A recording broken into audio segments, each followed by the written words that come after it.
أعوذ بالله من الشيطان الرجيم والسماء رفعها ووضع الميزان ألا تطغوا في الميزان وأقيموا الوزن بالقسط ولا تخسروا الميزان والأرض وضعها للأنام فيها فاكهة والنخل ذات الأكمام رب اشرح لي صدري ويسر لي أمري واحلل عقدة من لساني يفقه قولي فالحمد لله رب العالمين والصلاة والسلام على أشرف الأنبياء والمرسلين وعلى آله وصحبه ومن استنى بسنته إلى يوم الدين اللهم اجعلنا منهم ومن الذين آمنوا وعملوا الصالحات وتواصوا بالحق وتواصوا بالصبر آمين يا رب العالمين ثم أما بعد ایک مرتبہ پھر السلام علیکم ورحمۃ اللہ تعالی وبرکاتہ۔ اب ہم 7ویں آیات تک پہنچ چکے ہیں۔ والنجم والشجر یسجدان کا مطالعہ ہو چکا تھا، اور اس کے بعد ایک بات لغت کے اعتبار سے رہ گئی تھی، اس کا بھی میں ذکر کر دوں۔ عربی میں اصل میں کہا جاتا ہے یسجد النجم والشجر، یعنی فعل کا ذکر پہلے ہوتا ہے اور پھر فاعل کا ذکر ہوتا ہے۔ اس آیت کا اسلوب کچھ مختلف ہے۔ النجم والشجر شروع میں بات کی جا رہی ہے، پھر یسجدان کا لفظ ہے۔ یہ عام اسلوب نہیں ہے عربی کا۔ اس اسلوب کو اس وقت استعمال کیا جاتا ہے، عربی میں کمپلیکیٹڈ سی ٹرم میں آپ کے لیے آسان کر دوں گا، الاثبات علی غیر الفاعل، یعنی اندازہ کرو یہاں تک کہ ستارہ اور درخت دونوں سجدے میں گرے ہوں گے۔ اس کے آخر میں ایک ایکسکلیمیشن مارک ہے۔ یہ عام زبان، عام اسلوب کا سینٹنس نہیں ہے۔ عربی زبان کے جو مختلف سٹائلز ہیں، اس سے بات میں اگر اونچی آواز میں کی جا رہی ہے، غصے میں کی جا رہی ہے، ایکسائٹمنٹ میں کی جا رہی ہے، شوق میں کی جا رہی ہے، ان تمام چیزوں کو بھی کیپچر کر لیا جاتا ہے، اور اس کا ترجمے میں لحاظ رکھنے کی بہت ضرورت ہے۔ یہ اصل میں قرآن ہمارے سامنے لکھا ہوا تو ہے، لیکن ایک بات یاد رکھنے کی ضرورت ہے، یہ اصل میں بولا گیا تھا، قرآن بولا گیا تھا، اور بولنے اور لکھنے میں زمین آسمان کا فرق ہے۔ بولنے میں انسان کی آواز اوپر ہوتی ہے، نیچے ہوتی ہے، اس کی آواز میں غصہ ہوتا ہے، اس کی آواز میں محبت ہوتی ہے یا اداسی ہوتی ہے۔ الفاظ میں آپ کو امیجن کرنا پڑتا ہے کہ کس طرح بات کہی ہے۔ آپ کو کوئی ٹیکسٹ میسج بھیجتا ہے واٹ، ایک ہی لفظ واٹ، اب آپ کو نہیں پتا واٹ یا واٹ، آپ کو لفظ تو ایک ہی ہے، لیکن جب تک آپ کے پاس اس کی ایموشنل کانٹیکسٹ نہیں ہوگا، مزید آپ کو معلومات نہیں ہوں گی کہ کس اسلوب میں بات کی جائے، آپ کو پتہ نہیں چلے گا بات کیا کہی جا رہی ہے۔ آپ کنفیوز ہو رہے ہیں۔ کتنی مس کمیونیکیشن ہوتی ہے جب لوگ صرف لکھنے سے آپس میں بات کرتے ہیں۔ جب فون پہ بات کرتے ہیں تو کہتے ہیں میں نے بات تو وہی کی ہے جو ابھی ٹیکسٹ میسج کی تھی، لیکن اب سمجھ میں آ گئی۔ اب سمجھ میں اس لیے آئی کہ انسان کو سننے کی ضرورت ہے۔ سننے میں کچھ کمیونیکیشن ایسی ہوتی ہے جو لکھنے میں نہیں آ سکتی۔ قرآن سب سے پہلے سنا گیا تھا۔ یہ قرآن کی عظمتوں میں سے ہے کہ قرآن کو سنا گیا تھا۔ سننے میں اس کی کچھ کوالٹیز ہیں جو پریزرو ہو جاتی ہیں۔ عربی کا اصل گفٹ یہ ہے، اس کا ایک خاص امتیاز یہ ہے کہ وہ ان چیزوں کو اپنے زبان کے اسلوب میں ہی پریزرو کر دیتا ہے۔ اگر آپ گرامر وغیرہ سیکھتے ہیں، بلاغہ سیکھتے ہیں، تو ان چیزوں کا بھی علم پڑھتے ہیں کہ اس اسلوب سے کیا فرق پڑتا ہے اس اسلوب سے۔ ایک ہی جملے کو 10 طرح کہنے کے طریقے ہیں عربی میں، ہر طریقے کا اپنا اثر ہے۔ ترجمے میں تقریباً ایک ہی ہوں گے، اثر کے اعتبار سے مختلف ہو جائیں گے، اور یہی اصل ہے خوبصورتی عربی کی۔ اسی لیے ترجمے پہ پوری طرح اکتفا کرنا بہت بڑی غلطی ہے۔ اینی وے، والنجم والشجر یسجدان، شوق والی بات، یعنی حیران کر دینے والی بات۔ پھر کہا والسماء رفعها ووضع الميزان۔ میرے نزدیک یہ سب تسلسل ہے، تو تسلسل سے پڑھیں گے تو بات سمجھ میں آئے گی۔ آن اٹس اون اگر اس کو آئسولیشن میں اس آیت کو پڑھیں تو مطلب یہ نکلے گا کہ آسمان، وہ آسمان جو اس نے اونچا کیا، جیسے المشغول عنہ عربی میں کہتے ہیں، یہ نہیں کہا آسمان کو اٹھایا، کہا آسمان اسے اٹھایا۔ 2 دفعہ آسمان کا ذکر، ایک دفعہ سماء میں، دوسری دفعہ ہاں میں۔ السماء والسماء رفعها ووضع الميزان، اور پھر اس نے میزان رکھا، یعنی ایک بیلنس رکھا۔ یہ بات کیا کی جا رہی ہے، یہ پیچھے سے کیسے کنیکٹ ہے؟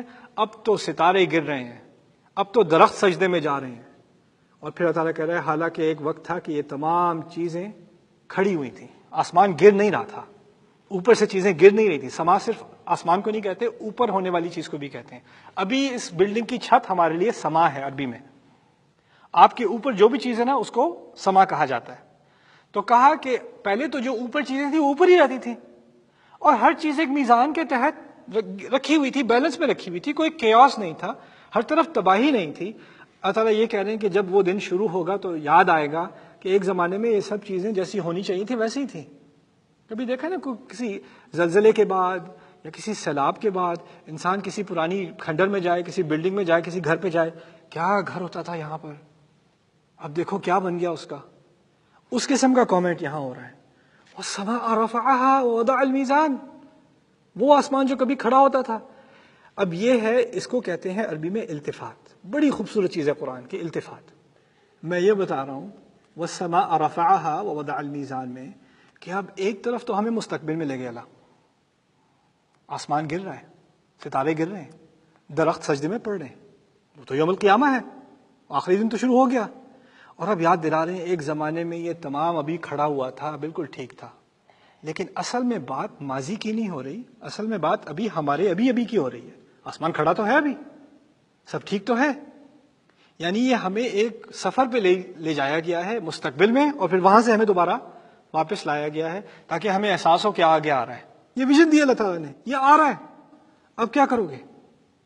اور پھر اس کا کیا مقصد ہے کہ تمام چیزوں میں ایک میزان تھا، ایک بیلنس تھا، چیزیں توازن میں تھیں، آسمان اور چاند اور سورج بالکل صحیح اپنے اپنے راستے میں چل رہے تھے، ایک دوسرے کو ٹچ نہیں کر رہے تھے، ایک دوسرے کو ہٹ نہیں کر رہے تھے۔ وہ تو سورۃ القیامہ میں ہٹ کریں گے، سورہ یاسین میں کہا نہیں کریں گے، نہیں کرتے، قیامہ میں کہہ دیا ایک دن کریں گے۔ وہاں تھا للشمس ينبغي لها ان تدرك القمر ولليل سابق النهار، دوسری طرف کہہ دیا وجمع الشمس والقمر، ایک دوسرے کے اندر کریش ہو جائیں گے۔ اب جب یہ ہوگا تو اس کہنے کا، اس تمام چیزوں کو کہنے کا مقصد کیا ہے؟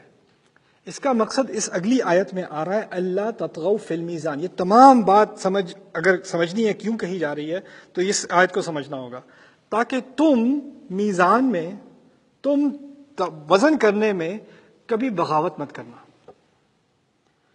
آسمان پورا بیلنس کیا ہوا تھا، چاند اور سورج اپنے اپنے حساب سے چل رہے تھے۔ کیوں چل رہے تھے؟ تاکہ تم ان سے سیکھو کہ تمہیں بھی حساب سے چلنا ہے، ڈنڈی نہیں مارنی۔ یہ بات کہی جا رہی ہے۔ ایک تو ہوتا ہے نا انسپیکٹر، کوئی سبزیاں بیچتا ہے، کوئی گندم بیچتا ہے، کوئی آٹا بیچتا ہے، تو وہ تھوڑی بہت 10%، 5% کچھ ڈنڈی مار سکتا ہے۔ اس نے کوئی اسکیل میں کچھ کرپشن کی ہوگی کہ ذرا کم دے دے، پھر وہ ہیلتھ انسپیکٹر آتا ہے یا کمرشل انسپیکٹر آتا ہے، وہ چیک کرتا ہے ٹھیک کیا ہوا ہے، اس میں کوئی ڈنڈی ماری ہوئی ہے کہ نہیں۔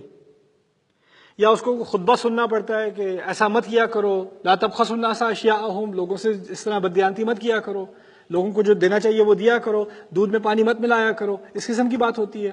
کسی کو خطبہ دینا پڑتا ہے۔ قرآن نے کیا بات کر دی؟ جب تک آسمان کھڑا ہے، وہ آسمان بذات خود ایک خطبہ ہے کہ ڈنڈی مت مارنا۔ آسمان خود ایک میزان ہے جو تمہیں یاد دلا رہا ہے کہ تم میزان کو برقرار رکھنا۔ انسان کو اللہ تعالیٰ نے جو سب سے بڑی نصیحت دی ہے نا کہ اپنے آپ کو ایک ڈسپلن میں رکھو، زیادتی مت کرنا۔ وہ کیا ہے کہ آسمان، سورج زیادتی نہیں کرتا، چاند زیادتی نہیں کرتا، جو کرنے کی چیز ہے وہ کرتے ہیں، اپنی مقدار میں کرتے ہیں۔ سبحان اللہ۔ یعنی اس دن جب ہم جا کر کہیں ہمیں تو علم ہی نہیں تھا کہ ہمیں بددیانتی نہیں کرنی چاہیے، مجھے تو کسی آیات ہی نہیں سنائی، کسی نے خطبہ ہی نہیں دیا، میں نے کوئی لیکچر ہی نہیں دیکھا ٹی وی پہ، اس دن آسمان خود گواہی دے دے گا مجھے تو دیکھا تھا۔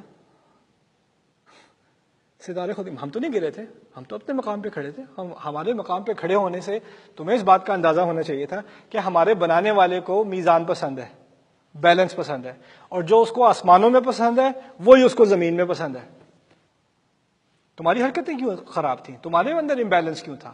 اور یہ ہر طرح کا بیلنس ہے۔ اس آیت کو سمجھنے کے لیے ہر طرح کے بیلنس کی بحث کی ضرورت ہے، ہر طرح کے بیلنس۔ ہماری زندگی ہے ہی بیلنس۔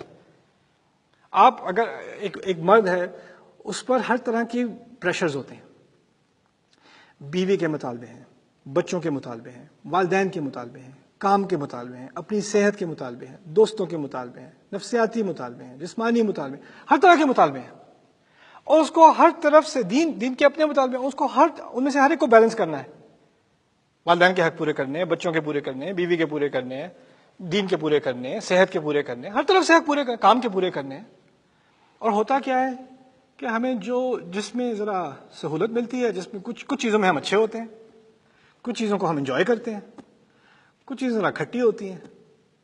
ہو سکتا ہے کہ بچوں سے زیادہ چڑ ہے، کام سے محبت ہے، چلو اوور ٹائم میں بیٹھے رہو، کام نہ بھی ہو آفس میں بیٹھے رہو۔ کچھ لوگ ایسے ہوتے ہیں بڑی خوشی سے مسجد میں آ کے والنٹیئر کرتے ہیں، نہیں ابھی تو کوئی تقریب بھی نہیں ہو رہی، پروگرام نہیں ہو رہا، اب والنٹیئر نہیں، میں فی سبیل اللہ میں آ جاتا ہوں، مجھے یعنی جس چیز میں زیادہ خوش ہوں اس کی طرف میرا میلان ہو جاتا ہے، باقی چیزیں جائے بھاڑ میں۔ کبھی کبھی بیوی کی محبت میں والدین کو بھول گئے، کبھی والدین کی محبت میں بیوی کو بھول گئے، کبھی بچوں کو پیچھے چھوڑ گئے، کبھی کام کو پیچھے چھوڑ گئے، کبھی اپنی صحت کو پیچھے چھوڑ گئے، یہاں تک کہ نبی نے تو کہہ دیا علیہ الصلوۃ والسلام وَإِنَّ لِجَسَدِكَ عَلَيْكَ حَقًّا، تمہارے جسم پر بھی تمہارا حق ہے، ٹھیک سے کھاؤ، ایکسرسائز کرو، اپنا خیال رکھو، یہ تمہیں نعمت دی ہے یہ جسم، یہ بھی ایک بیلنس ہے، ڈائٹ میں بیلنس ہونا چاہیے، باتوں میں بیلنس ہونا چاہیے، وقت گزارنے میں بیلنس ہونا چاہیے، کام میں بیلنس ہونا چاہیے، ان تمام چیزوں کو بیلنس کرنا ہے بہت مشکل کام ہے، لیکن اس کو کرنا ہوگا، اور یہ بیلنس ہر انسان کی زندگی میں، مرد، عورت، ینگ، کوئی جوان ہو، کوئی بوڑھا، ہر انسان کی زندگی میں بیلنس کی ضرورت ہے۔ ہوتا کیا ہے، کبھی آپ کے اولاد کے معاملے میں آپ بیلنس نہیں کرتے، کسی ایک سے زیادہ محبت، کسی ایک سے کم، کبھی آپ جائیداد کے معاملے میں بیلنس نہیں رکھتے، کبھی آپ شادی کے معاملے میں بیلنس نہیں رکھتے، ہر چیز میں ایک زیادتی ہو جاتی ہے دوسرے کی طرف۔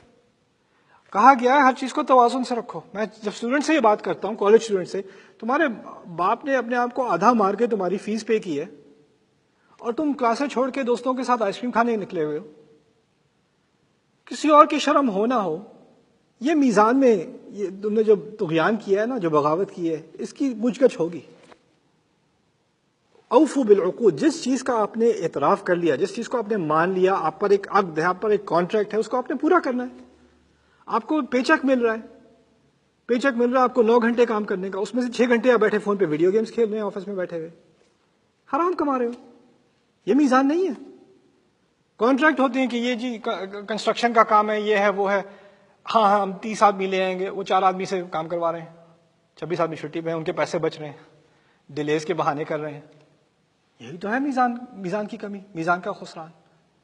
اللہ تطغوا فی المیزان، پرائسز میں، لوگوں کو ٹائم دینے میں، اپنے کانٹریکٹس پورے کرنے میں، اپنے اگریمنٹس پورے کرنے میں، ٹیکسز دینے میں۔ آپ نے اگر اگری کیا، آپ ایک ملک کے سٹیزن ہیں، آپ نے وعدہ کیا ہے کہ آپ نے ٹیکسز پے کرنے ہیں، آپ نے ایک اپنی آبلیگیشن پوری، اس میں جھوٹ بولنا نہیں تو کافر حکومت ہے، اس کو کیا دینے۔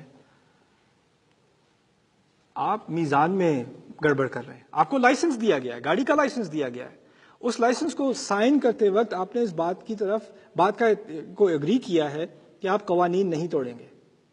لال لائٹ ہے، دور دور تک کوئی گاڑی نہیں ہے، آپ نے نہیں کراس کرنی، آپ میزان رکھیں گے، کوئی اور دیکھ نہ رہا ہو، آسمان خود گواہ ہے، اس کے اوپر اللہ گواہ ہے، فرشتے گواہ ہیں، اللہ تطغوا فی المیزان۔ یعنی اللہ تعالیٰ نے کہا کہ تمام چیزوں کو برقرار رکھا ہے ایک میزان کے تحت، تاکہ تم اس سب سے سیکھو کہ تمہیں بھی میزان برقرار رکھنا ہے۔ بارک اللہ لی ولکم فی القرآن الحکیم ونفعنی وإیاکم بالآیات والذکر الحکیم۔